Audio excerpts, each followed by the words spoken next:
కూడా net ఫ్యాబ్రిక్తో ఫ్రాకేనండి. Knees కింద వరకు 3/4. పైన వచ్చేసి రా సిల్క్ అండి. దాని మీద థ్రెడ్ ఎంబ్రాయిడరీ చేశారు. అలాగే చిన్న చిన్న స్టోన్స్ పెట్టారండి. ఇది కాంట్రాస్ట్ కాదండి, మొత్తం ఒకటే కలరు, కాకపోతే కింద ప్లెయిన్ వచ్చేసింది, పైన డిజైనర్ వచ్చింది.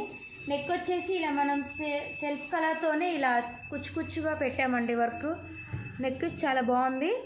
హ్యాండ్స్ వచ్చేసి మనం ఎల్బో వర్క్ పెట్టామండి. దీనికి కూడా అలానే కుచ్చు పెట్టాము. బ్యాక్ వచ్చేసి చిన్న పాట్ లాగా పెట్టామండి, వాటికి హ్యాంగింగ్స్ పెట్టాము. దీని కాస్ట్ వచ్చేసి 2650 అండి, 2650 రూపీస్ అండి. ఈ ఫ్రాక్స్కి వేటికి మేము చున్నీస్ అరేంజ్ చేయలేదండి. ఒకవేళ ఇంట్రెస్ట్ ఉన్న వాళ్ళు మాకు పింక్ చేస్తే మేము చున్నీస్ అరేంజ్ చేస్తాము, కస్టమైజ్ చేసిస్తాము. దీని కాస్ట్ వచ్చేసి 2650 అండి.